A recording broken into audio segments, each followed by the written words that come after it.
bab 2 itu yang ada di buku Hyatt, atau sekarang kita masuk ke topik pembahasan itu adalah tentang hukum Coulomb dan intensitas medan listrik ya. Intensitas medan listrik. Nah, ini sejarahnya ya. Sejarahnya itu tentang Coulomb ya. Coulomb menemukan hukum Coulomb itu eksperimennya diawali pada tahun 1600 ya. Pada tahun 1600. Jadi dulu sekali 1600 Dr. Gilbert, seorang fisikawan ya dari Inggris yang sudah juga menerbitkan banyak buku tentang medan listrik dan material-material yang tidak memiliki medan listrik gitu ya. Dia menyebutkan bahwa gelas, sulfur itu belerang ya, kemudian amber, dan some other material itu punya dia bisa not only draw to themselves draw. Jadi seperti ini dia melakukan eksperimen atau percobaan kepada bahan-bahan ini ya untuk melihat fenomena medan listrik. Akhirnya seorang engineer dari Prancis ya, Coulomb, menemukan, bisa mengelaborasi ya apa yang sudah dilakukan oleh Gilbert ya terhadap fenomena alam yang dia lakukan terhadap bahan-bahan material ya gitu ya, yang pada kayu, pada daun, pada batu, pada semua hal gitu ya, untuk melihat fenomena medan listrik. Itu dilanjutkan oleh Coulomb fenomenanya ya. Eksperimennya itu dicobakan juga ya. Nah, kemudian Coulomb akhirnya bisa mengkuantisasi ya, jadi bisa menentukan besaran besaran usaha atau force ya, energi, tenaga gitu ya, antara dua objek. Jadi untuk melihat medan gaya ya, gaya antara dua buah objek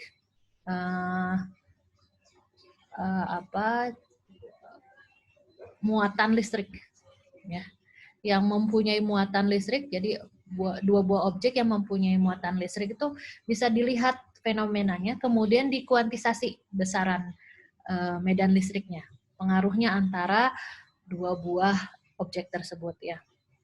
Dia kemudian bisa menurunkan teorinya. Nah, Coulomb itu menyebutkan bahwa ya force between ya, jadi energi di antara ya. Force itu apa ya? Makanya F itu dari force ya, ini sebetulnya memudahkan kita menghafal rumus itu. F sama dengan K ya. K itu adalah konstanta, Q itu adalah muatan 1, Q adalah muatan 2 dibagi dengan jarak. Jadi Coulomb itu menyebutkan, menstate ya, bahwa besar usaha atau antara dua buah objek ya yang terpisah ya di dalam suatu free space atau vakum ya dengan jarak tertentu memiliki besaran yang proporsional terhadap muatan ya. Jadi besarnya F itu akan proporsional dengan besarnya muatan dan berbanding terbalik dengan jarak kuadrat dari antara muatan satu dengan muatan kedua. Satuannya dalam SI ya, namanya standar internasional unit. Q itu punya satuan Coulomb ya. Coulomb itu diabadikan di dalam satuan muatan. Kemudian jarak yang memisahkan antara dua buah muatan disebut dengan R, satuannya meter, dan F dalam satuannya Newton ya. Kemudian ada konstanta K, ya. Konstanta K ini 1/4 pi epsilon 0. Besarnya 1/4 pi epsilon 0. Jadi seperti itu. Ya. Selain konstanta, ya, selain kita punya konstanta, ya tadi K sama dengan 1 K sama dengan 1/4 pi epsilon 0, ya. Kita juga punya nilai permitivitas di dalam udara, ya. Permitivitas dalam udara atau epsilon, ya, epsilon 0 dengan satuannya farad per meter, ya. Epsilon 0 itu adalah 8,854 kali 10 pangkat minus 12 atau sama dengan 1/36 pi kali 10 pangkat minus 9 farad per meter. Ini dihafalkan, ya, karena ini satuan ini akan selalu kita temukan di selama pembelajaran elektromagnetik, baik elektromagnetik ini maupun nanti elektromagnetik telekomunikasi, ya. Nah, Coulomb itu melihat fenomena dua buah muatan, ya, yang saling ada memberikan pengaruh di sekitarnya. Nah, pengaruh ya di sekitarnya itu dia sebutkan sebagai F sama dengan 1/4 epsilon 0 Q1 dikalikan Q2 dibagi R kuadrat. Force F, ya, ini bertindak seperti vektor. Ya. Kalau dia sama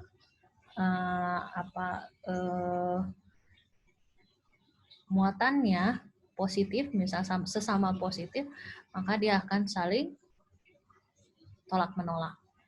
Kalau muatannya berbeda, dia akan saling tarik menarik, seperti itu. Itu juga yang disampaikan oleh Coulomb. Nah, dalam bentuk vektor, ya, hukum Coulomb itu dituliskan sebagai ini.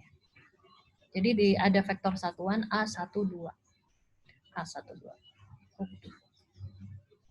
Di sini dituliskan, ya, kalau misalnya ada pernyataan F2 sama dengan 1/4 pi epsilon 0 Q1 Q2 per R12 jarak antara muatan satu dengan muatan kedua dalam kuadrat, ya. Kemudian vektor satuannya A12 ini. F2 kita perhatikan dari gambar di sini ada muatan Q1, ada muatan Q2. F, ya, F2 itu berlaku pada muatan kedua akibat muatan pertama. Jadi, di sini kita lihat gaya, ya, gaya yang terjadi pada muatan kedua karena muatan pertama, ya. Gaya yang terjadi pada muatan kedua dikarenakan muatan pertama, ya. Ya, seperti itu. Kita sebutkan F2 di sini. Dan jaraknya adalah R12. R12. Vektornya adalah vektor A12. Vektor dari muatan pertama ke muatan kedua, ya. Dari muatan pertama ke muatan kedua. Jadi vektor gaya F2, ya. F2 itu terjadi pada Q2. Diakibatkan Q1. Dan vektornya adalah vektor 1 karena asalnya dari A1, ya, asalnya dari muatan pertama, maka vektornya adalah vektor 1, 2, jadi berasal dari Q1 menuju Q2. Jadi kita menuliskan ini ada maksudnya. Kalau misalnya F1 itu ada di Q1, nah, maka kita akan menuliskannya, ya.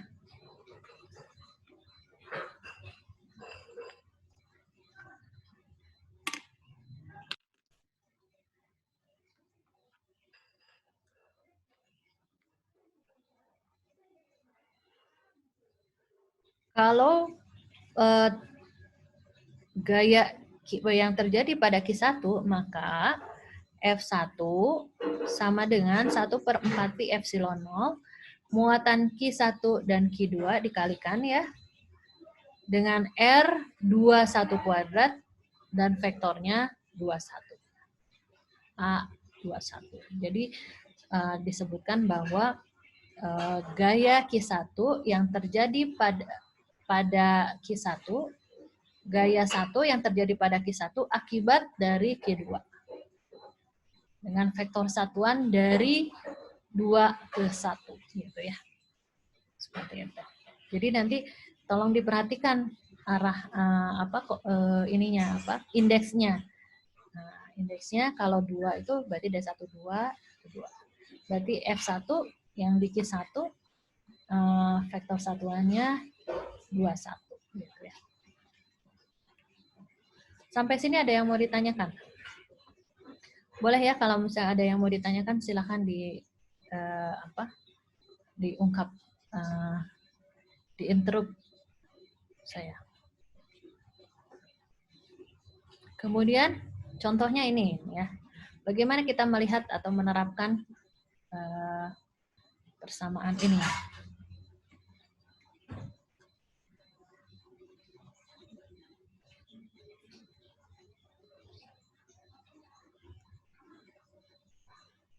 Contoh, satu muatan Q1 memiliki besar 3 kali 10⁻⁴ Coulomb pada titik 1, 2, 3.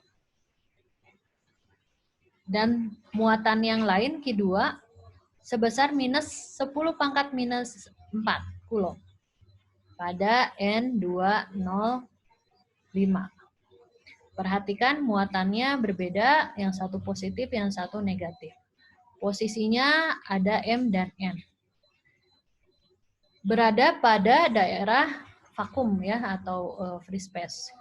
Determine ya, tentukan berapa gaya yang terjadi pada Q2 oleh Q1. Berarti ini F2 ya. F2 dan vektor satuannya 1, 2. Seperti itu. Nah, tinggal dimasukkan. Jaraknya pasti adalah selisih dari posisinya ya. Posisi vektornya. R12, R2 dikurangi R1. Jadi R2 2,0,5 dikurangi 1, 2, 3 ya. Dapat nilainya, kemudian berapa besarnya, berapa besar vektornya. 1/3 sekian-sekian, kita sudah tahu. Nanti dimasukkan ke dalam persamaan. Persamaannya kita tahu 1/4 pi epsilon 0, Q1 ada nilainya 3 kali 10⁻⁴, kemudian Q2 juga ada minus 10⁻⁴ ya. Dikalikan persamaannya, jangan lupa ini satuannya dalam satuan internasional ya, satuan unit standar internasional, jadi dalam Coulomb, meter, dan Newton. Setelah kita dapat besaran gayanya. Gaya yang terjadi pada F2 sama dengan minus 10 AX sama 20 AY dikurangi 20 AZ.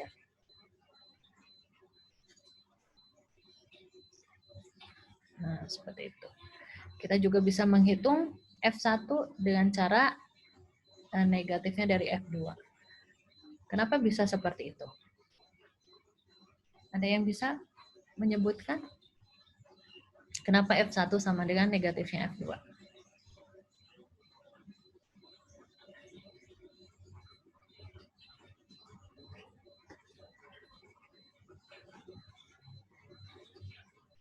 Kan arahnya berlawanan. Kalau F1 sama dengan F2, biar searah dibikin min yang F2. Ya, dari garis yang sama. Seperti itu. Bisa juga dicoba kalau misalnya kita analisisnya dari gaya F1 ya.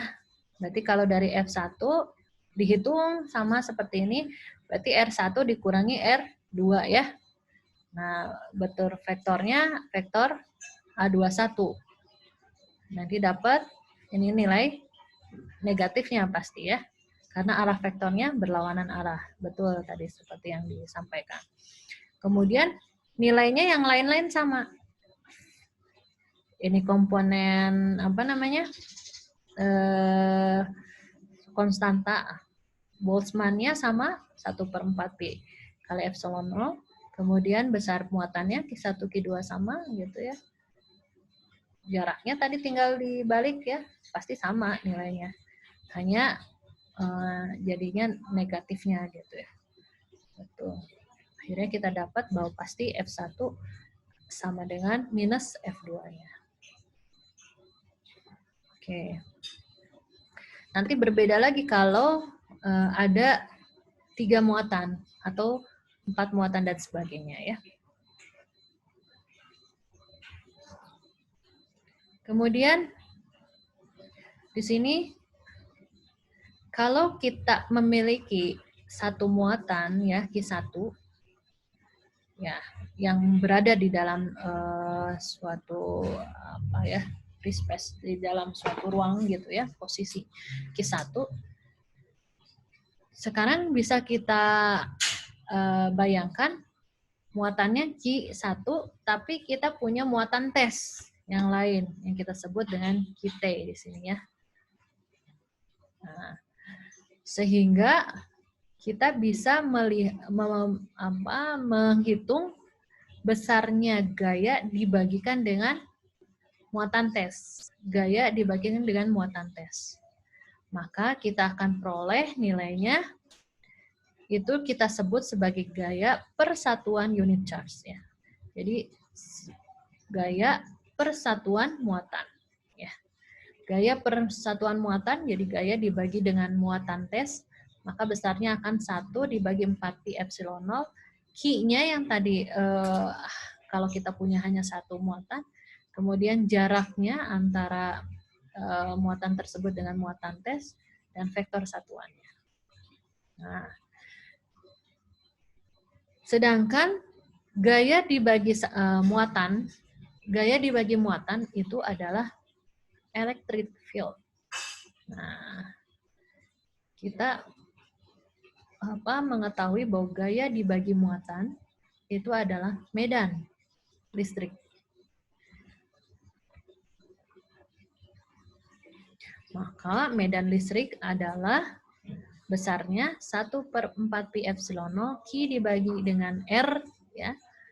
Kemudian vektor satuannya. Nah, medan listrik adalah single point ya. Muatan satu. Jadi ada satu muatan di sekitarnya itu pasti ada gaya. Pasti ada gaya ya, ada pengaruh. Nah, pengaruhnya persatuan muatan disebut dengan medan listrik. Ya, medan listrik. Jadi medan listrik itu adalah muatan muatan yang ada di area itu, muatan di area itu. Karena muatan itu ternyata sama dengan besar gaya yang ditimbulkan oleh muatan tersebut dibandingkan muatan tes. Jadi kalau gaya dibagi dengan muatan, itu besarnya adalah medan listrik. Jadi kalau ada satu muatan, di sekitarnya pasti ada medan listrik. Besarnya ini bisa dihitung dari sini. Kita tahu muatan itu ada nilainya dan ada jari-jarinya, jaraknya.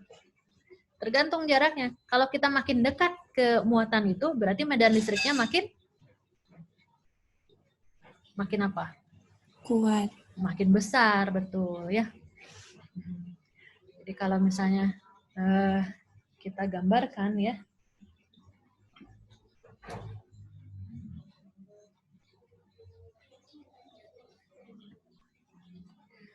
Jadi ya di sini kita misalkan punya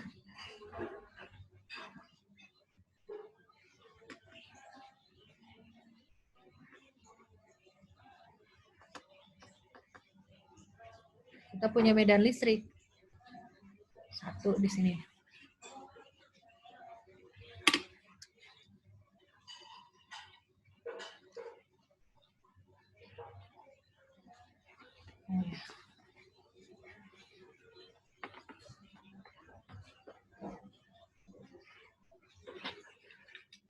Pantes dari tadi belum dicomokin.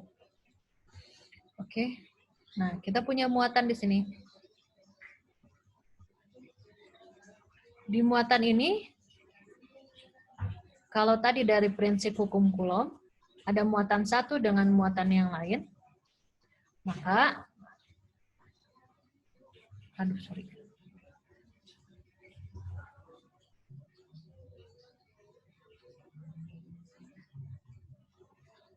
terdapat gaya di antaranya. Terdapat gaya di antaranya. Yang kita sebut tadi dengan F. Ya. F itu nanti tergantung muatan mana yang ada di muatan mana, gitu ya. F itu kalau di Q1 berarti F1, di Q2 adalah F2. Di Q1 berarti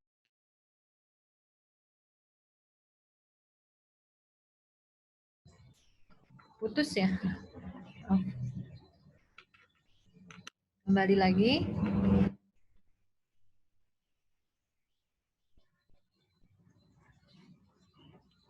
Tadi kita punya muatan Q1 dan Q2 misalnya. Q1 dan Q2. Maka di antara dua muatan akan terdapat gaya. Ya. Di antara dua muatan kita akan memiliki gaya. Gaya itu bisa kita tuliskan sebagai gaya 1. Berarti kalau F1 itu ada di sini, ada di Q1. F1 itu ada di Q1 akibat dari Q2. Sementara kalau F2 itu ada di Q2 akibat Q1. Akibat Q1. Maka ini vektor satuannya adalah 1, 2. Ya. Ini vektor satuannya adalah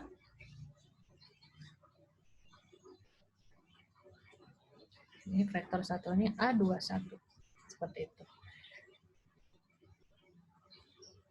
Dua buah muatan akan menyebabkan gaya. Nah, kalau kita punya muatan tertentu, Q1.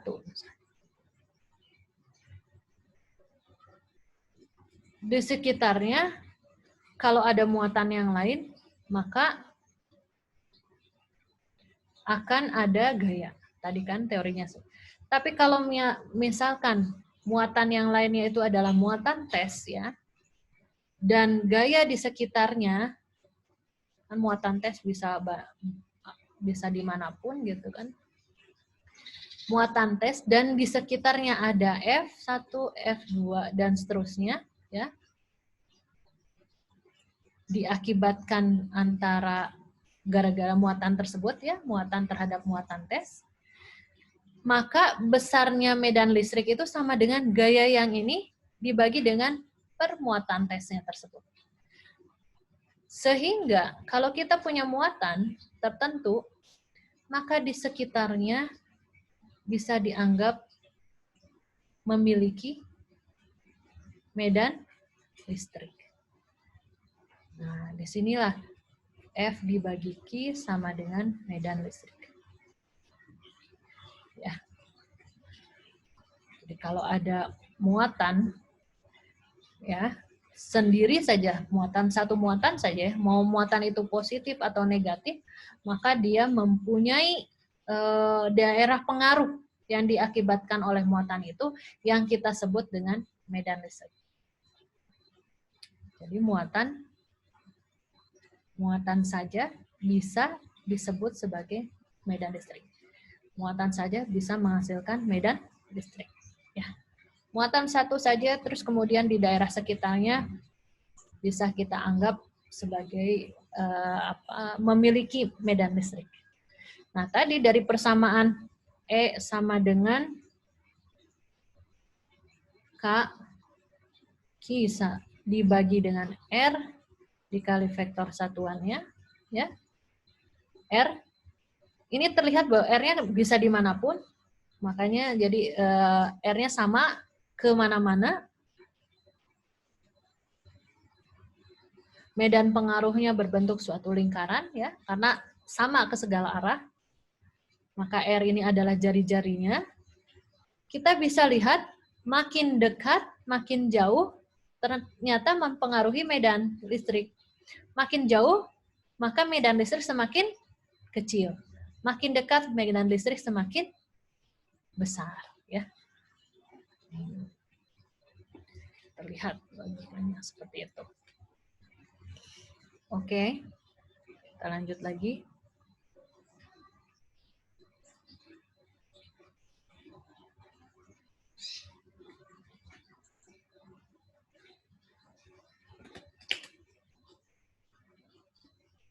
Ya. Kita dapat seperti ini, dan vektor satuannya adalah vektor satuan ke arah Q, ya, di mana Q itu dari posisi Q itu, ya. Nah, vektor satuan A, kemudian R-nya adalah R jari-jarinya, karena dia segala arah sebetulnya, seperti itu. Nah, contohnya di sini misalnya.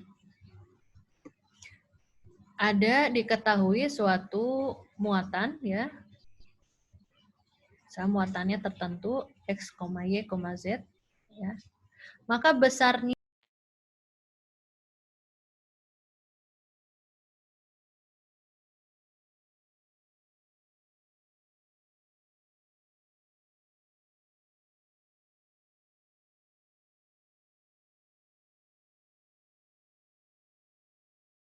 ya.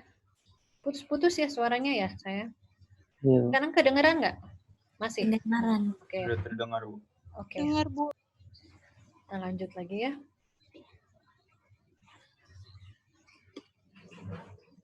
Jaringannya lagi nggak bagus ini di sini. Mohon maaf. Jadi di sini kita akan menghitung medan listrik yang ditimbulkan oleh suatu muatan Q. Suatu muatan Q. Yang posisinya bukan pada titik 00 ya, jadi punya nilai tersendiri. X1, Y1, dan Z1 misalnya. Maka besarnya medan listrik yang ditimbulkan oleh muatan tersebut adalah, kita bisa menghitung R-nya dulu, jarak antara R dengan R aksen dari origin, ya, dari pusat. Nah, jadi R dikurangi R aksen. Nah, kemudian Q dibagi, Q-nya punya ya muatan Q, dia punya nilainya, dibagi dengan jarak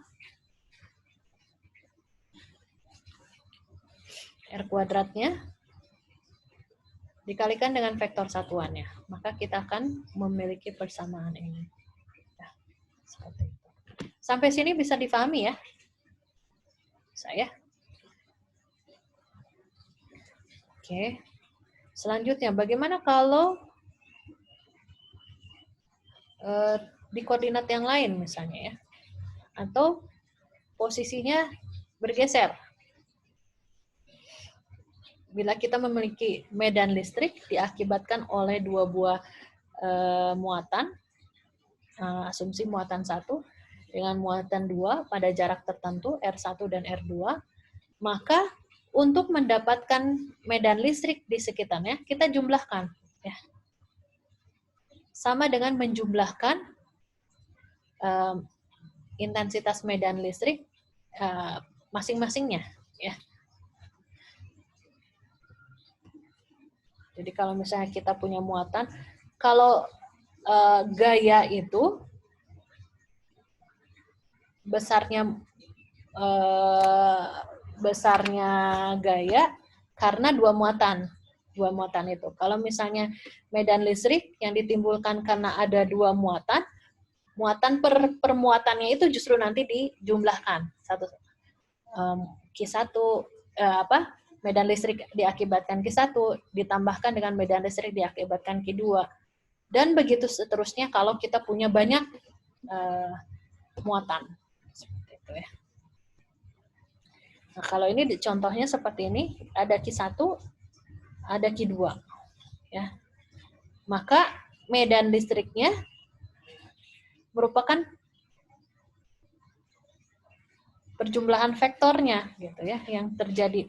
Jadi medan listrik yang ada pada titik tertentu, pada titik P-nya sama dengan medan listrik yang diakibatkan oleh muatan pertama, kemudian diakibatkan juga oleh muatan kedua. Nah, resultannya itulah yang kemudian menjadi medan listriknya. Tergantung nanti muatannya, Q-nya apakah positif atau negatif, itu juga berpengaruh. Seperti itu. Kemudian ini contohnya, misalnya ya. Sebagai suatu contoh, misalnya ada muatan Q1, besarnya 2 mikrokulom. 2 mikrokulom. Mikro itu 10 pangkat berapa? Mikro 10 pangkat minus 3. 3 apa 6? Mikro. Sambung mikro mah. Iya, betul. Ya, untung. Jadi yang nggak tidur siapa? Oke. Pada posisi P1 0,0,0 ya. Itu. Dan ada muatan kedua besarnya 3 mikrokulom pada P2 minus 1,2,3. Tentukan medan listrik di M 3, minus 4,2. Nah, berarti nanti kita menghitung resultan dari muatan 1, medan listrik yang diakibatkan oleh muatan 1 dengan muatan 2. Posisinya ada satu yang di origin ya di 0,0,0 dengan P2 minus 1,2,3. Yang ditanya posisi di M. Nah. Maka besar jaraknya ya. Jadi jaraknya jadi misalnya kita harus ngecek seperti ini ya.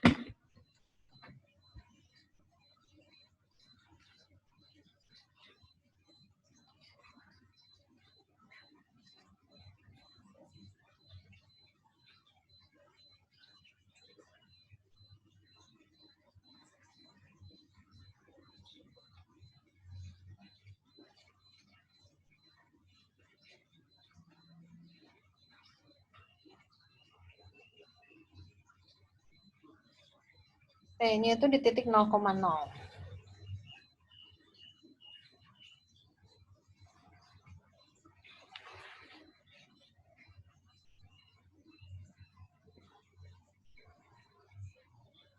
P1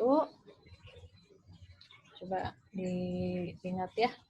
Diingat ya, P1 000, P2 minus 123, M-nya 3, minus 4,2.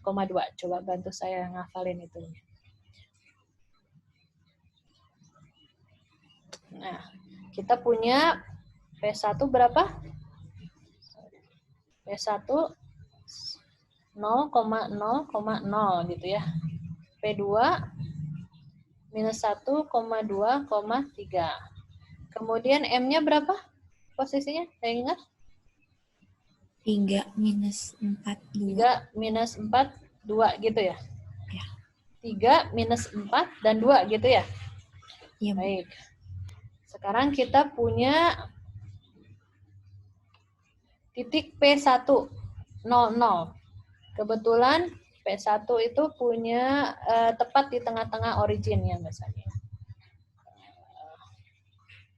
Ini. Kemudian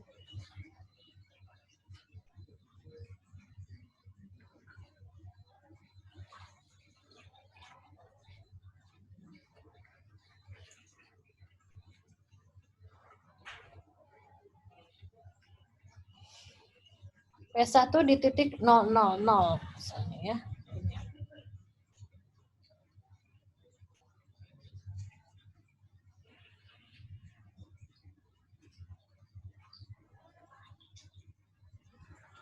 Di P1. Kemudian P2 di minus 1, 2, dan 3. Minus 1 ke bawah, ada di bawah ya. Kita strip. P1 minus 1, terus kemudian 2. Y-nya 2 ke kanan, kemudian 3 ke atas.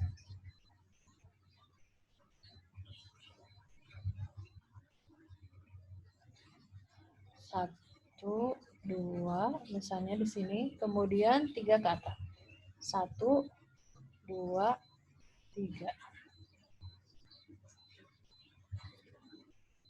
Di sini ya.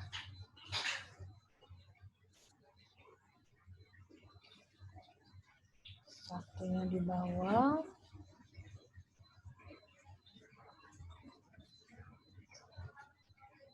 Di sini P2.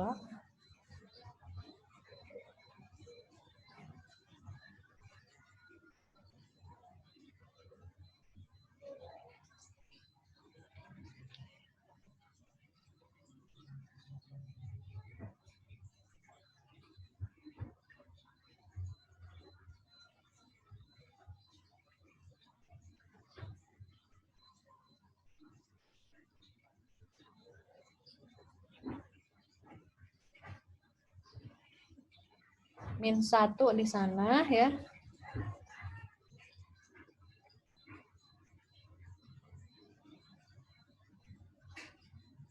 Min 1, terus kemudian 2.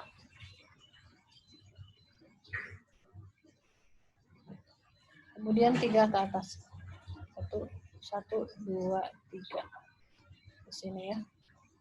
Asumsinya seperti itu.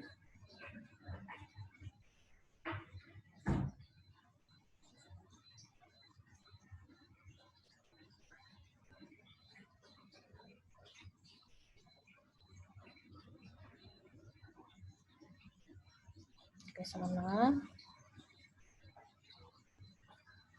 Terus kemudian ke sini 2. Kemudian 3-nya ke atas.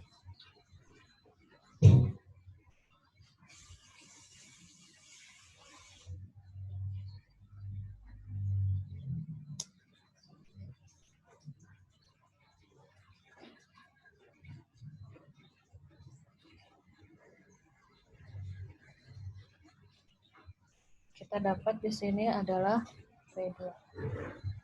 P1, P2. Kemudian kita dapat juga M. M titiknya di 3, 1, 2, 3, misalnya di sini. 3, kemudian minus 4, berarti ke kiri.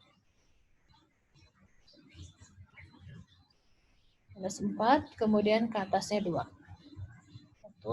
1, 2 ya. Asumsi seperti ini. Jadi yang ditanya medan listriknya itu di sini. Totalnya itu di sini. Jadi ada yang diakibatkan oleh P1,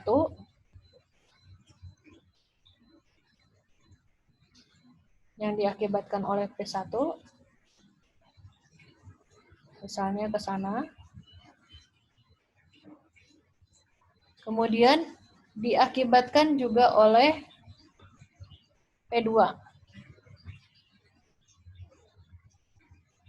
Ke sini. Maka totalnya itu adalah resultan dari karena E1 dan E2. Ini E2. Kemudian di sini S1.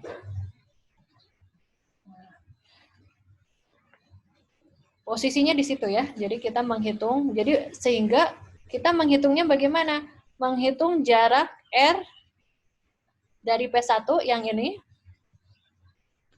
Kemudian menghitung jarak dari P2. Itu untuk masing-masing jarak. Kemudian vektor satuannya. Baru perkalian vektornya.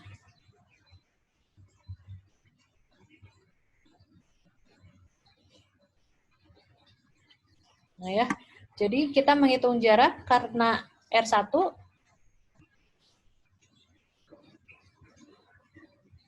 ini 3, kan di sini ya, 3 dikurangi 0. 3. Minus 4 dikurangi 0. Minus 4. 2 dikurangi 0, plus 2.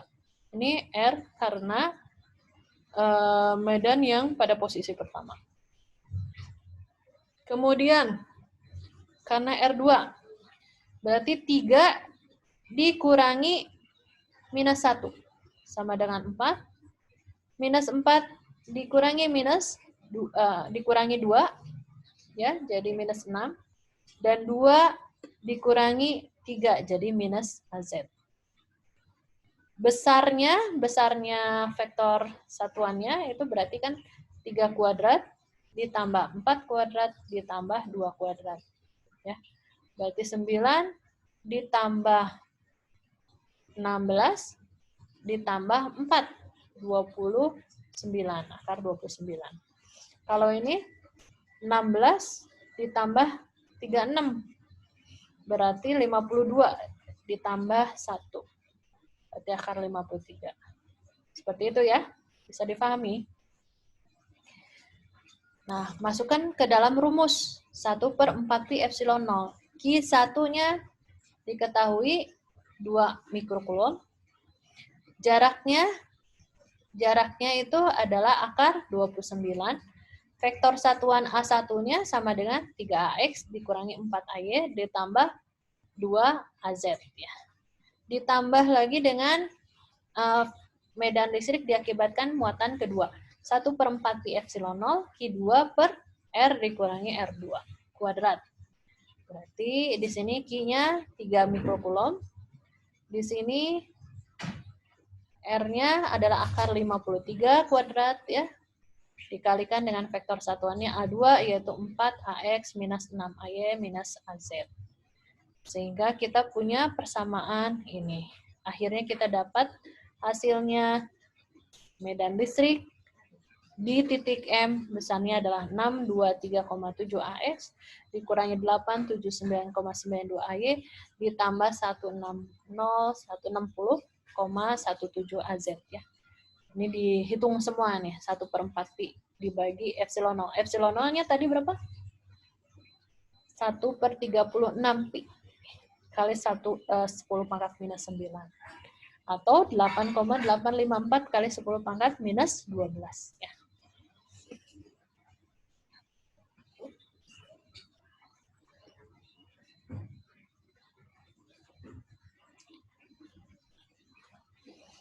Nah, coba kita cek yang materi yang ada di LMS.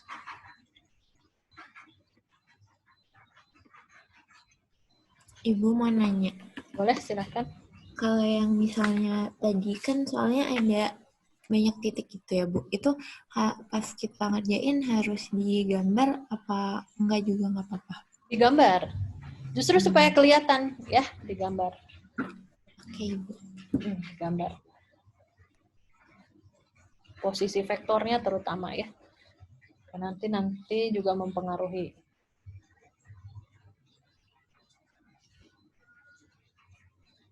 Nah, kita kembali lagi ke materi yang ada di LMS kita ya. Hukum Coulomb dan medan listrik tadi sudah dijelaskan ya.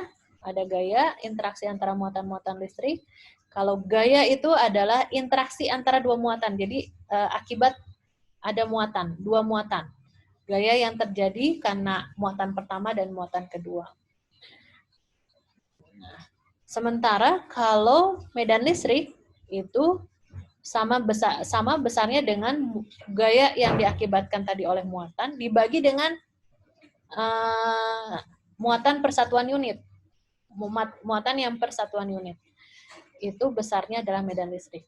Atau logikanya sama dengan kalau kita menempatkan satu muatan di satu titik aja ya, satu muatan, baik itu muatan positif maupun muatan negatif. Nah, di sekitarnya itu pasti akan ada medan listrik atau medan pengaruh. Saya gini, sama seperti ketika kita punya lampu misalnya ya, lampu digelap ya, di dalam satu ruangan yang gelap, lampu itu kita umpamakan dengan medan listrik. Otomatis lampu itu memberikan cahaya ke sekitarnya, gitu kan? Nah, makin besar cahayanya, yaitu makin dekat dengan sumber muatannya, seperti itu ya. Yaitu medan listrik pengaruh. Hukum Coulomb, nah punya arah. Ya tadi kalau muatannya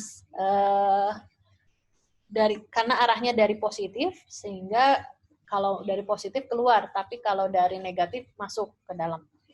Sehingga kalau misalnya ada muatan yang sama, dia akan misalnya positif dengan positif, dua-duanya keluar, berarti akan tarik menarik.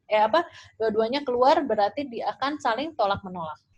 Sama dengan dua-duanya negatif, maka akan saling tolak menolak karena arah muatannya yang sama-sama masuk.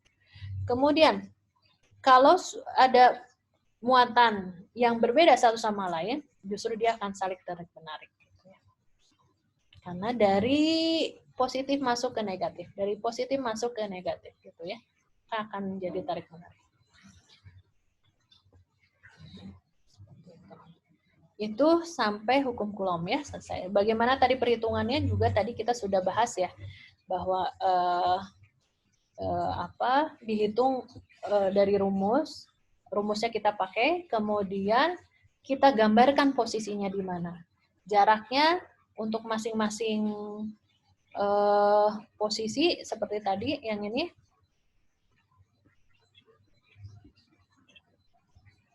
Nah, ini posisi berarti dari titik P1-nya. Di titik ini, di titik yang dituju di M dikurangi P1. Di titik yang dituju dikurangi P2. Seperti itu ya, jarak itu. Kita kan mau mencari jarak ya, maka jarak itu sama dengan posisi pertama dikurangi posisi kedua. Posisi pertama dikurangi posisi kedua. Seperti itu. Untuk menghitung panjang atau jaraknya ya.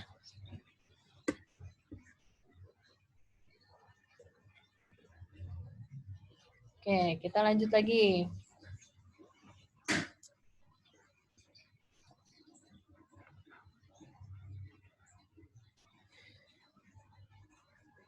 Selanjutnya, kita dapat menentukan berapa besar kerapatan. Density itu kerapatan ya, densitas. Kerapatan muatan, volume. Kerapatan muatan volume. Yang dituliskan sebagai rho V. Rho V itu adalah kerapatan muatan volume. Densitas ya, density volume charge density ya, volume charge density atau sama dengan kerapatan muatan volume. Volume ada V-nya ya tadi ya, untuk menandakan. Dengan satuan Coulomb per meter kubik, kan persatuan volume kan nih, jadi per meter kubik. Bila kita mengasumsikan ada muatan yang kecil sekali dibandingkan dengan daerah pengamatan kita keseluruhan, maka muatan itu juga bisa kita sebutkan dengan delta Q. Muatannya kecil kan, delta Q. Yang sebanding dengan delta V. Maka delta Q sama dengan rho V delta V. Kan rho V ya, rho V itu ada intensitas muatan dalam volume, kemudian dikalikan volume. Maka kita akan dapat Q. Dari satuannya saja kita sudah bisa menghitung ini. Rho V sama dengan Coulomb per meter kubik, V itu adalah meter kubik. Berarti tinggal Coulomb kan, muatan. Oke. Jadi besarnya delta Q sama dengan rho V delta V.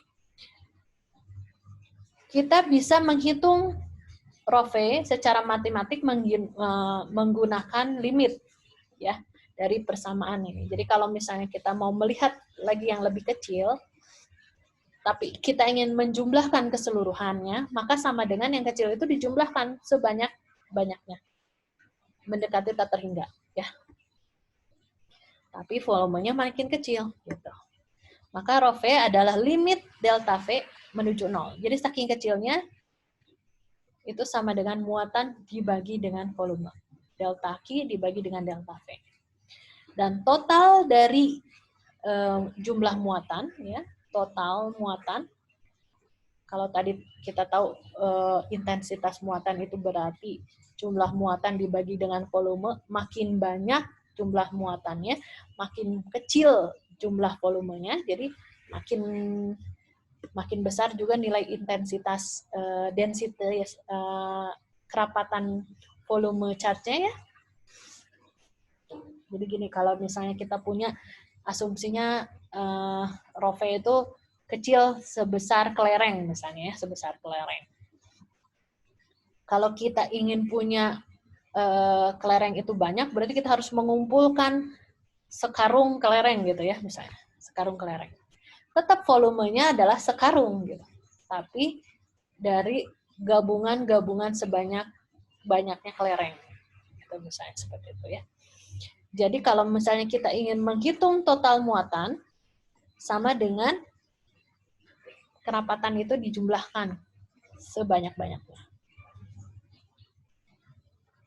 Jadi Q sama dengan rho V dV. Q itu sama dengan rho V dV, gitu kan? Ya, Q itu sama dengan rho V dV. Sekarang tentukan.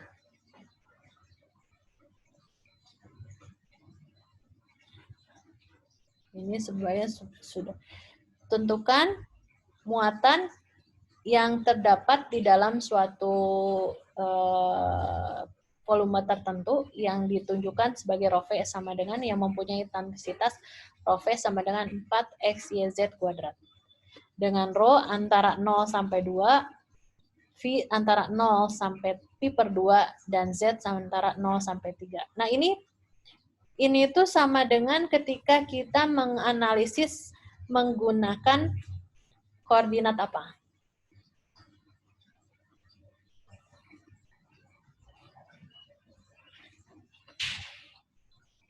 Di sini rho VZ, berarti koordinat? Koordinat apa kalau rho VZ? Silinder. Silinder, betul ya. Silinder ya, rho VZ, koordinat silinder. Berarti kita bayangkan seolah-olah rho-nya punya, berarti jari-jari alasnya punya jarak antara 0 sampai dengan 2. Kemudian V-nya sudut antara sumbu X dengan jari-jari dia punya besar 0 sampai dengan pi per 2, 90 derajat. Berarti satu kuadran ya, kuadran alas. 0 sampai pi per 2. Tuh. Kemudian tingginya 0 sampai dengan 3. Nah, ke atas.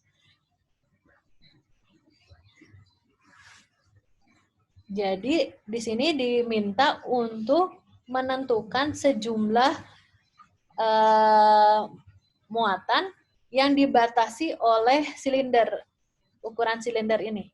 Nah, kita tahu kalau misalnya konversi dari silinder ke kartesian, maka X sama dengan rho cos V, Y sama dengan rho sin V.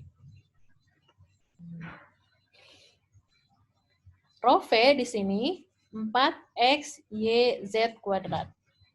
Berarti sama dengan 4 dikali X-nya rho cos V dikalikan Y-nya rho sin V dikalikan dengan Z kuadrat. Berarti rho V sama dengan 4 rho kuadrat sin V cos V Z kuadrat. Gitu ya. Maka besar muatan Q, tadi Q sama dengan integral rho V dV. Integral, kalau integral volume itu integral rapat 3, volume. Sesuai dengan volume silinder, berarti ada luas alas dan selubung. Berarti ada 3 dimensinya sesuai dengan koordinatnya ya. Koordinat rho VZ. Maka akan ada 3 satuan.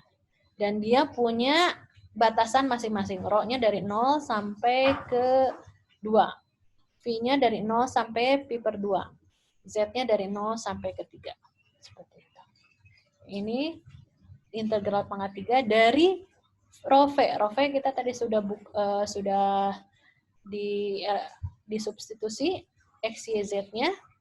Maka kita masukkan 4 kali rho sin Pi, rho cos Pi dikalikan Z kuadrat.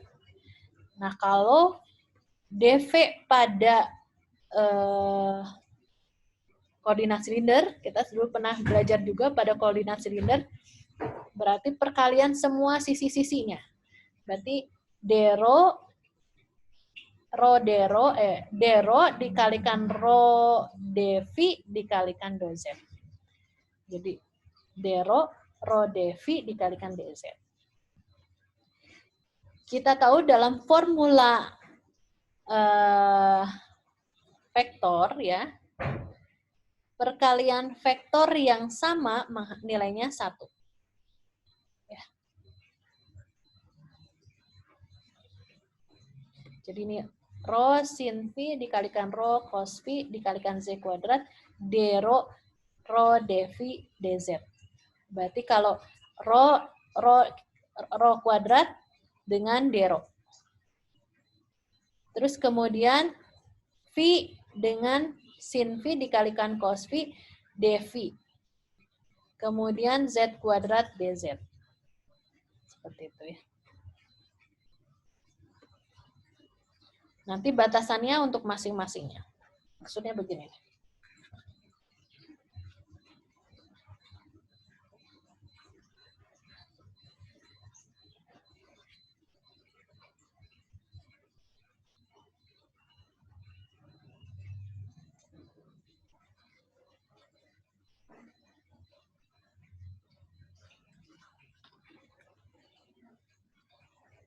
Tadi kita dapat integral pangkat 3, karena itu volume dari rho V dV. Kita tahu tadi rho V-nya adalah 4 kali, apa ada yang ingat? Rho V, rho sin V dikalikan dengan rho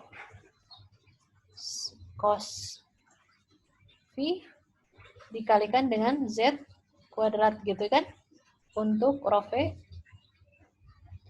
Dikalikan dengan dV-nya. dV dari silinder. dV dari silinder itu adalah perkalian semua komponen koordinatnya. dρ, kemudian jangan lupa, harusnya kan dρ dV dan dz gitu kan. Tapi V itu sudut. Dia harus ada pengalih panjangnya, yaitu rho. Ini adalah dV. Integral pangkat 3.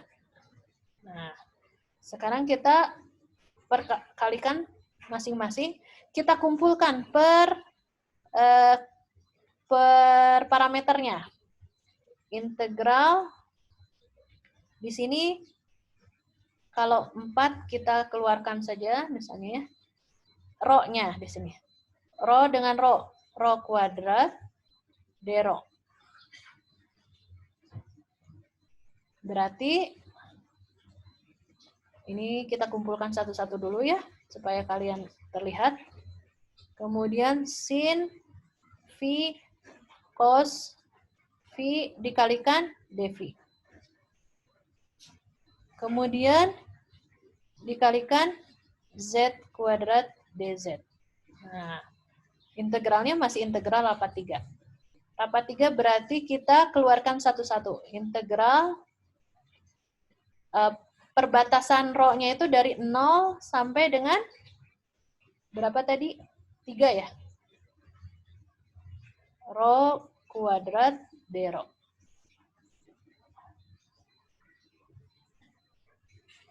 Dikalikan dengan integral V. Perbatasannya antara 0 sampai pi per 2. Dari sin V dikalikan dengan cos V dV. Kemudian dikalikan lagi dengan Z ya, integral Z itu dari 0 sampai, salah ya, ini 0,2, rho-nya itu sampai 2, kemudian V-nya, Z-nya sampai 3 ya, kalau nggak salah. Z kuadrat dz. Nah, kalau gini kan bisa dihitung ya satu-satu. Rho kuadrat d rho sama dengan berapa? Sepertiga rho pangkat 3 ya. Nah, ini berarti sepertiga rho pangkat 3. Dari 0 sampai 2 gitu kan. Dikali, karena dikali semua ya. Dikali dengan ini. Cos V sin V dV. Jadinya apa? Jadinya apa? Kosin. Sin cos.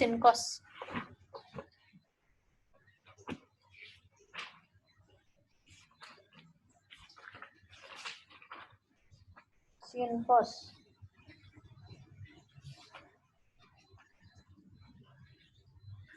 Integral sin cos itu jadi apa? Yang satu, Bu. Hah? Dimasukin aja kan pi per 2 sama 0-nya. Dihitung dulu. Kan ini dikuadratin, diintegralin dulu. Sin V cos V dikalikan dV. Jadi sin V cos V itu diintegralkan apa gitu. Sin X cos X integralnya apa? Sin cos itu lupa saya.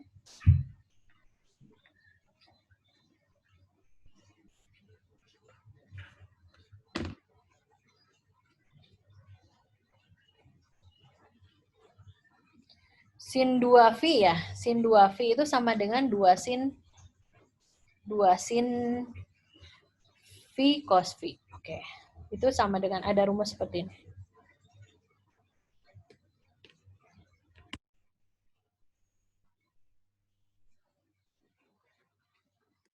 Supaya lebih mudah.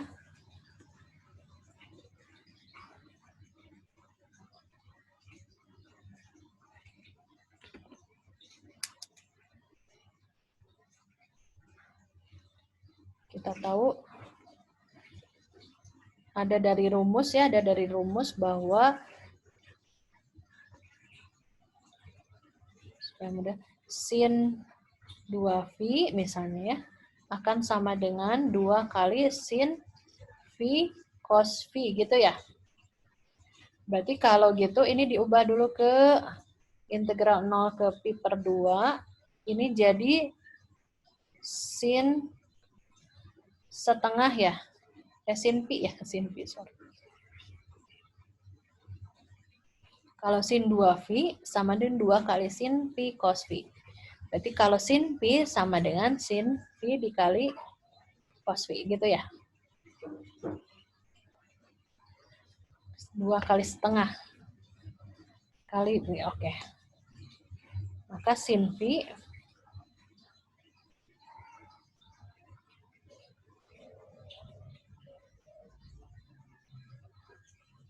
setengah kali sin 2V kali dV. Kalau Z kuadrat DZ jadi apa? Sepertiga juga ya? Sepertiga Z pangkat 3. Dari 0 sampai dengan 3. Ini berarti kalau setengah sin 2V sama dengan sin V dikalikan dengan cos V gitu loh. Berarti ini kita ubah dulu ke sin setengah sin 2V. Kalau setengah sin 2V dV kan bisa ya dihitung sinnya setengah ke depan, berarti seperempat sin berapa diintegralkan ini? Setengah sin setengah V, kok setengah sin 2V.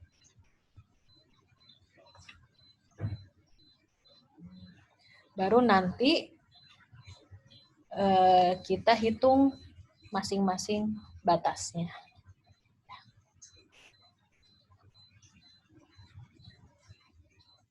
Nanti kalau ini 0 sampai 2 berarti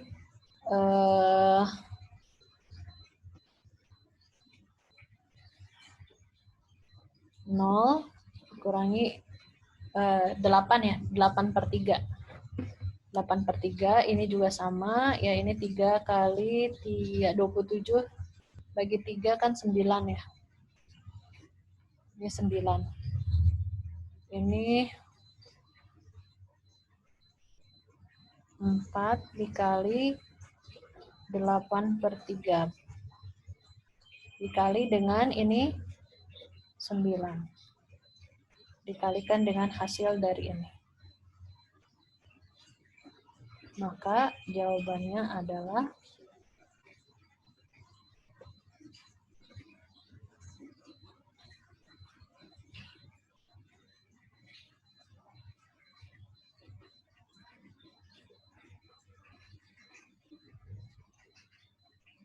72 kulon ya. Tadi berapa? 9 dibagi 3 coret 12, jadi tinggal 3, 4 kali 8, 16 kali 3 ya. 8 kali 3, 24 kali 4. Sin-nya itu dicari dulu. Hasilnya totalnya menjadi 72 kulon. Seperti itu ya. Prosesnya tadi sudah benar, tinggal tadi di yang sin 2 itu setengah sin 2pi itu sama dengan apa dulu. Oke. Sampai sini ada yang mau ditanyakan?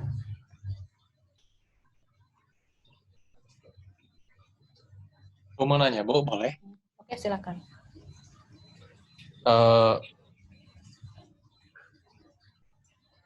Itu dari mana, Bu, dapatnya yang X sama dengan rho cos theta, Y sama dengan rho sin theta itu dapatnya dari mana? Yang mana? Yang mana? Ulangi lagi. Slide-nya kelewat Ini? 1, Bu. Yang ini? Ya. Yang ini yang mana? Kan itu X sama dengan R cos theta, rho cos theta. Betul. Y sama dengan? Dapat dari mana? Nah, ini dapat dari mana? Kita buka lagi ke konversi antar koordinat. Ya, ini ke konversi antar koordinat. Coba kita buka ininya catatannya di di PPT yang sebelumnya.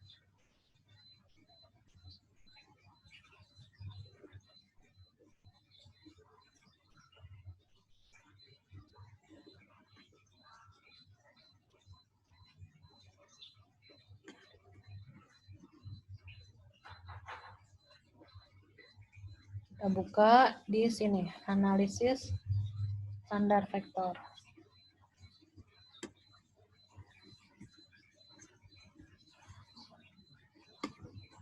Yang ini. Tadi tahu ini ya, tadi berarti koordinat silinder tadi yang kita lihat. Elemen volumenya rho d rho dv dz kan? Ini sudah paham ya? Ya. Dari mana dv? Dari sini. Volume silinder. Nah, kemudian tadi ingin tahu, nah ini, analisis vektor dan sistem koordinat antara koordinat silinder ke koordinat kartesian. Kita tahu X pada koordinat silinder itu sama dengan rho cos phi besarnya. Y sama dengan rho sin phi gitu ya. Kalau kartesius pada kartesius dari silinder berarti rho sama dengan akar X kuadrat tambah Y kuadrat. V sama dengan arkes tangan Y per X. Z-nya tetap, kan sama-sama Z ya. Jadi kalau misalnya diketahui rho, tapi kita ingin mencari X, berarti rho sama dengan akar X kuadrat tambah Y kuadrat. Atau kebalik, kita ingin tahu rho yang diketahui X dan Y, berarti rho sama dengan akar X kuadrat tambah Y kuadrat. Nah kalau yang tadi terbalik, yang diketahui koordinat silindernya, X sama dengan, ya, gimana?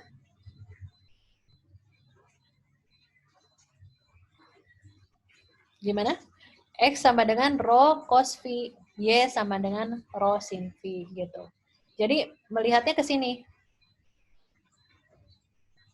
Gitu. Bu. Paras? Ya, makasih. Ya, oke. Ya. Ya, sip. Jadi kita balik ke koordinat. Makanya, jadi untuk untuk apa kita belajar sistem koordinat? Tadi untuk menghitung medan listrik di daerah silinder gitu ya luasnya. Daerah pengamatannya berbentuk silinder misalnya seperti yang tadi. Ketika daerah pengamatannya berbentuk silinder, berarti kita harus konversi ke bentuk silindernya. Nah ini X sama dengan kan daerah pengamatannya itu di sini di 0 di daerah rho di antara 0 sampai 2, V di antara 0 sampai dengan V per 2, dan Z-nya di antara 0 sampai 3. Padahal awalnya yang kita ketahui bahwa ukurannya dalam X, Y, Z gitu. Maka diubah dulu koordinatnya seperti itu ya. Oke. Nah, ini selanjutnya. Oke. Jadi silahkan dipelajari ini ya. Untuk membantu latihan-latihan soalnya juga ada, contoh-contohnya juga ada ya. Jadi dibaca lagi. Nanti kalau tidak paham, tanyakan lagi ke saya, gitu ya.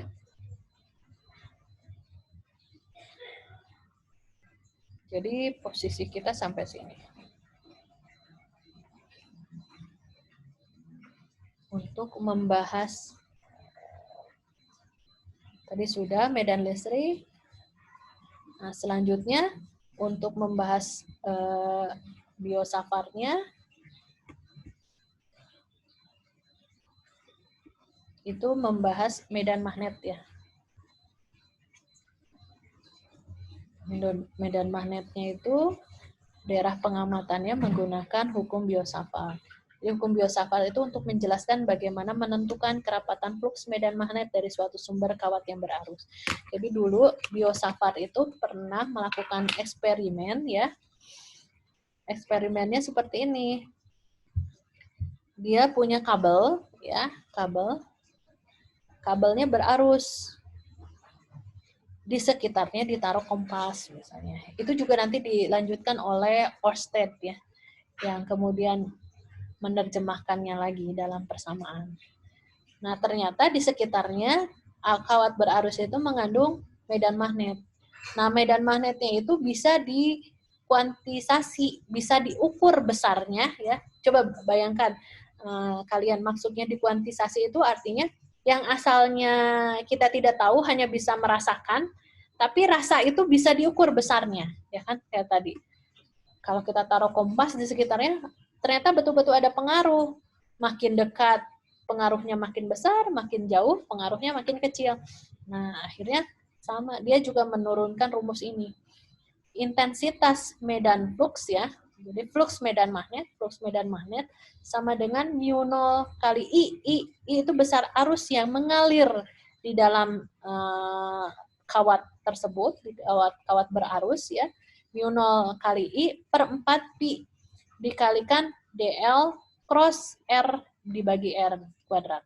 Jadi sama perbandingannya dengan berbanding terbalik dengan jarak. Jadi makin jauh intensitas medan itu makin kecil, makin dekat intensitas medan makin besar. Tapi posisinya dia sama dengan dl dikalikan R. Jadi mengikuti kaidah tangan kanan. Kalau arah arus ke atas, berarti medan magnetnya itu berputar masuk ke kertas gitu ya, masuk terus keluar seperti itu, mengikuti kaidah tangan kanan. Kelihatan tangan saya ya. Jadi kalau misalnya kalian pegang tangan kalian ya, jadi kalau misalnya jempolnya harus tangan kanan ya, maka disebut dengan kaidah tangan kanan. Jempolnya menunjukkan arus kemana arah arus. Nah, arah medannya itu sama dengan ini, jari kita berputar. Jadi kalau arah arus ke atas, maka medan magnetnya itu berputar mengikuti tangan. Nah, tangan kita, jari ya. Jadi itu kaidah tangan kanan. Jangan diganti sama tangan kiri. Beda lagi. Harus tangan kanan, ya.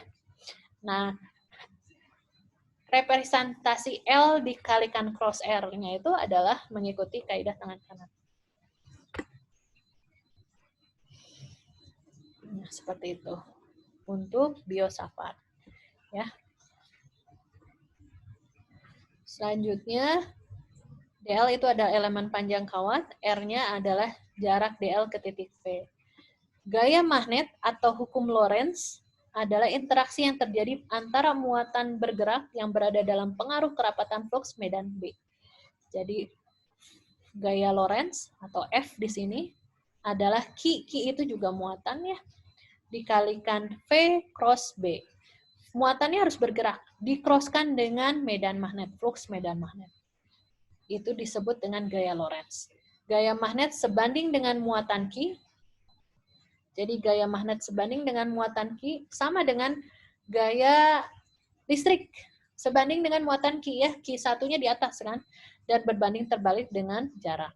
Kalau gaya medan magnet sebanding dengan muatan Q sebanding dengan kecepatan V, jadi makin cepat kecepatannya, gaya magnetnya juga makin besar.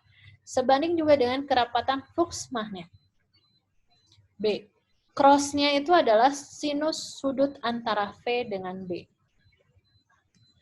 Ada sudut V dengan B, juga diikut sertakan, karena ini vektor. Nah, arah gaya magnetnya itu tegak lurus terarah V dan B. Arah magnetnya tegak lurus arah V, jadi arah kecepatannya tegak lurus dengan arah intensitas atau flux medan magnet. Nah, kemudian nanti kita juga akan mempelajari ya saat ini ya, mempelajari flux listrik dan flux magnet. Apa itu flux listrik? Apa itu flux magnet? Jadi sepanjang perjalanan kita sudah banyak menemukan beberapa simbol. Ada medan listrik, ada gaya Coulomb, ada gaya Lorentz, ya. Kemudian kita sekarang mengenal dengan flux. Lambangnya begini, kayak V. Psi namanya, psi E. E itu medan listrik. Jadi flux listrik, flux E didefinisikan sebagai jumlah garis medan listrik yang menembus suatu permukaan. Jadi banyaknya berkas yang menembus suatu permukaan, karena flux itu artinya juga dia kerapatan ya, flux itu kerapatan, pasti ada pembaginya luas. Bisa luas, bisa volume gitu kan. Nah, kalau di sini pembaginya luas. Luas. Berarti kalau pembagi luas berarti dibagi meter persegi ya. Didefinisikan sebagai jumlah garis medan listrik yang menembus suatu permukaan. Permukaan itu kan luas ya. Menembus suatu permukaan. Banyaknya berkas yang menembus suatu permukaan disebut dengan flux listrik. Jadi besarnya jumlah garis medan listrik yang menembus suatu permukaan disebut dengan flux. Nah, ini flux. Nah, ini berkasnya. Yang mempunyai berkas yang merah ini ya. Kemudian kita punya permukaan S. Maka jumlah garis yang menembusnya itu disebut dengan integral D.ds. Ini ya. D didefinisikan dengan kerapatan flux listrik. D itu kerapatan flux listrik. D-nya ditebalkan karena ada fungsi vektor memiliki arah yang sama dengan medan listrik. Ini juga E ditebalkan berarti vektor. Ada arah panahnya ya. D, arah panah. Vektornya searah dengan vektor medan listrik. Besarnya D sama dengan epsilon kali E. Ya. Dimensi D adalah muatan luas, Coulomb per meter persegi. Flux magnet juga sama, flux magnet sama integral B.ds. Itu juga kerapatan jumlah garis medan yang menembus suatu permukaan. B.ds. Ya. Jadi itu definisinya. Berarti sekarang kita sudah punya beberapa persamaan.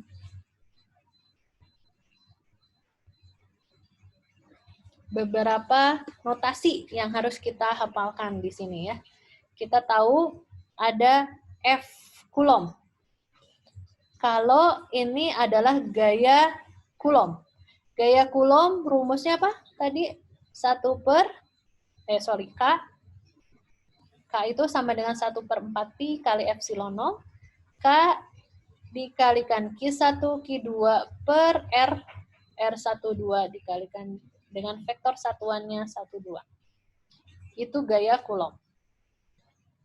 Karena dia vektor, jadi F itu dalam tebal ya, pakai gambar vektor. Kemudian kita mengenal lagi tadi gaya Lorentz. Gaya Lorentz. Gaya Lorentz, rumusnya apa tadi? Muatan dikalikan dengan kecepatan dikross dengan besar flux medan magnet. Nah, kemudian kita mengenal lagi medan listrik. Medan listrik adalah konstanta Boltzmann dikalikan dengan muatan, dikalikan dengan R yang segala arah, dan vektor satuannya. Ya. Medan listrik. Kemudian kita mengenal lagi flux medan listrik. Sorry, jangan gini tulisnya. Hampir seperti V ya.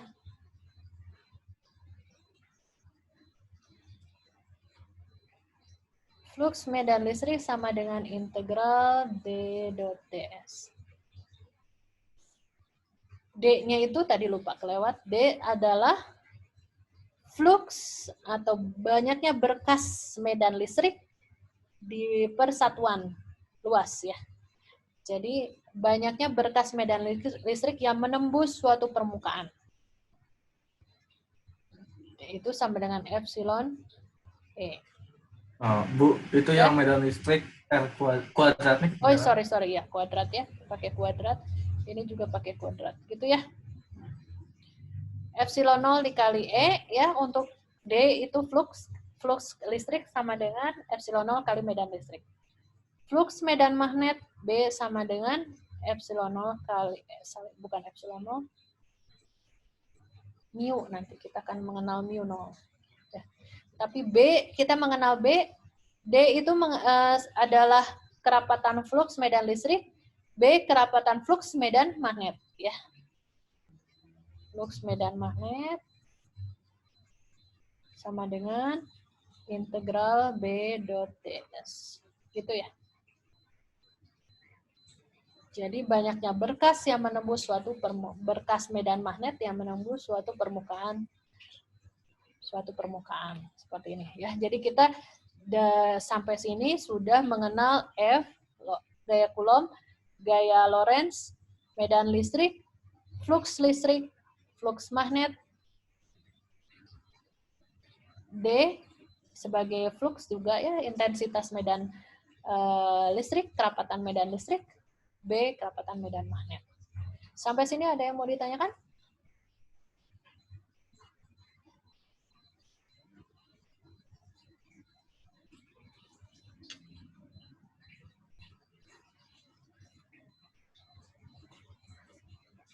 Ada yang ditanyakan?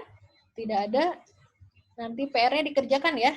Kalau saya tidak menambahkan PR yang punya deadline tertentu, berarti PR yang ada di LMS silahkan dikerjakan untuk latihan ya. Nah, kalau nanti saya nambahkan sendiri dengan deadline sendiri, itu wajib dikumpulkan. Itu lebih wajib dikumpulkan ya. Ya, seperti itu. Itu pengganti kuis, tugas. Itu untuk mengisi komponen nilai kuis dan tugas. Sampai sini ada yang mau ditanyakan?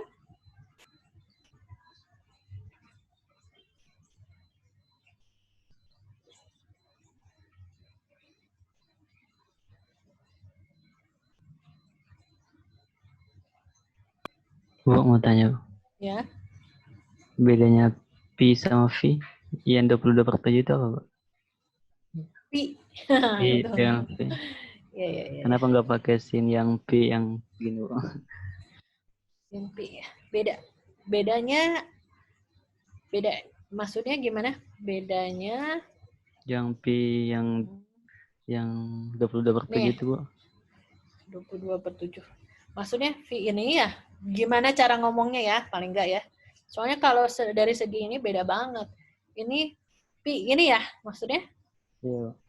P ini kan 3,14 nilainya ya. Bla bla bla bla. Atau 22/7, gitu kan? Ya. Atau sama dengan 22/7. Ini P. Ini P itu radian. Radian ya, sama dengan karena satu radian itu sebetulnya setengah lingkaran, 180 derajat. Ini Pi. Kalau V itu, ini maksudnya gitu ya, V itu adalah salah satu koordinat pada koordinat silinder dan bola. Dan bola, ya kan? Pada bola, pada silinder rho V Z gitu ya. Kemudian pada bola R theta V gitu ya. Ini silinder, dan ini bola.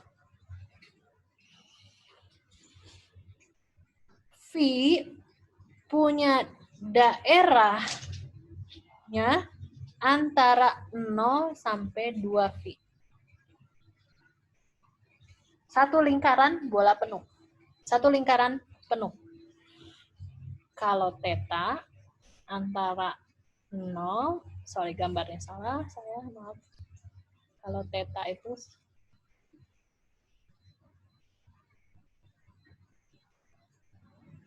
theta membelahnya begini. Theta dari 0 sampai dengan pi.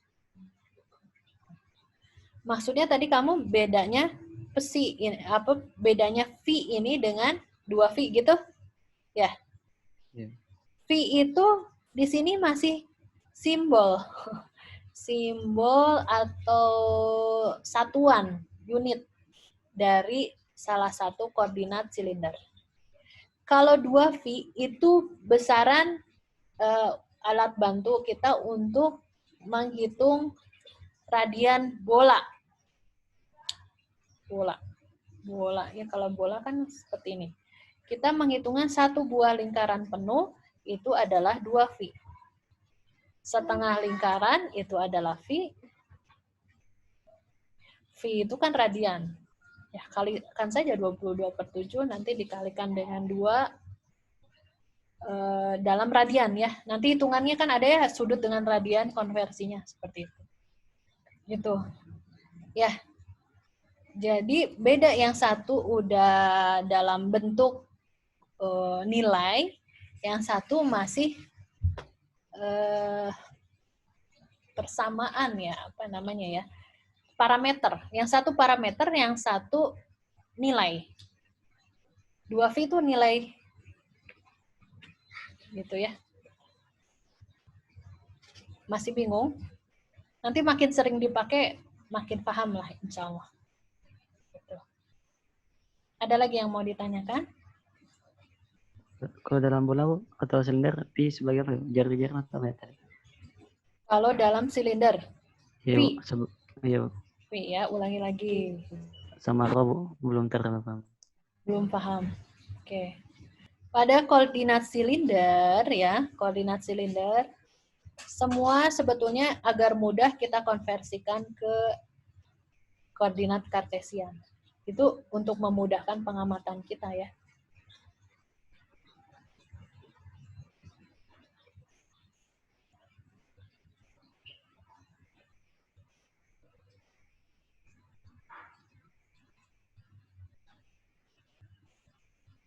Nah, kalau koordinat kartesian kan jelas di sini adalah X, di sini Y, di sini Z gitu ya.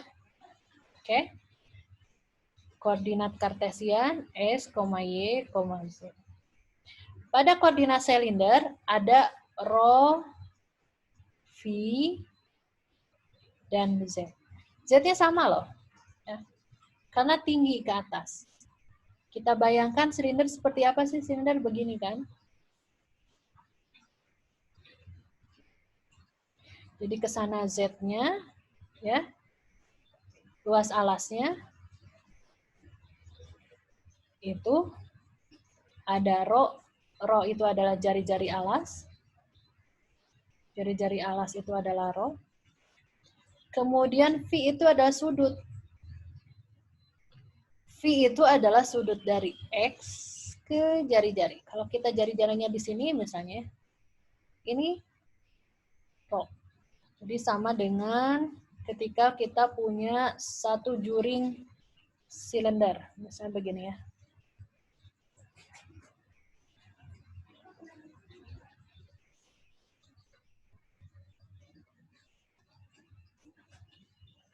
Kita motong kue nih. Biasanya kalau saya di kelas ya, suka beli kue nih. Cuma kalau sekarang kita nasibnya lagi begini gitu ya. Jadi susah nih menggambarkannya. Misalnya kita punya satu slice kue, bolu ya. Ini yang terlihat di sini adalah, ini jelas R, ya kan? Jelas, sorry, bukan R, rho. Ini juga rho. Ini jelas rho-nya. Yang sininya itu adalah V. Juringnya itu adalah V. Z-nya itu ke atasnya ya, ini Z. Maka kalau kita lihat kita punya komponen, punya bolu ya, punya bolu yang dipotong.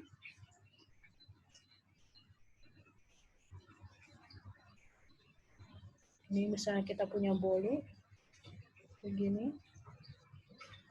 Beli bolu kan bisa ya, sepotong aja. Nah, kalian bisa deh beli bolu deh dari sini apa? Duh, saya nggak jagoan gambarnya.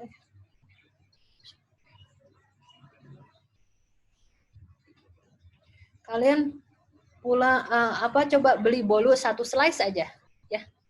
Satu bolu satu slice aja. Itu sebetulnya menggambarkan koordinat silinder.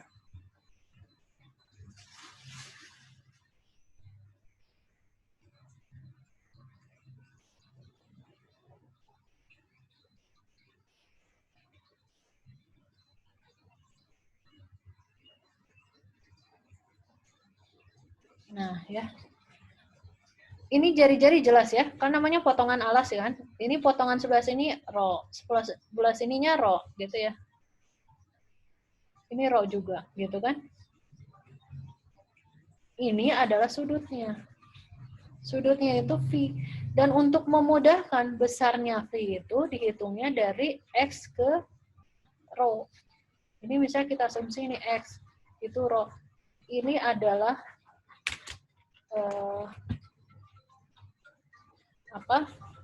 sudutnya. Bisa dipahami? Sebentar, saya terima telepon dulu bentar ya. Kayaknya ini penting. Sudah lewat dari. Gitu. Gitu ya, Wahidin. Bu, paham, makasih, Bu. Oke ya. Jadi rho itu adalah jari-jari, V itu adalah juringannya. Jadi kalau misalnya potongannya sepotong slice seperti ini saja, itu sama dengan, ya tergantung ini misalnya 30 derajat. Coba kalau kita punya bolu, dibagi 4. Nah ya, maka segini, ini V-nya. V-nya berapa derajat segini? Berapa? 90. 90 derajat, karena total satu lingkarannya 2V.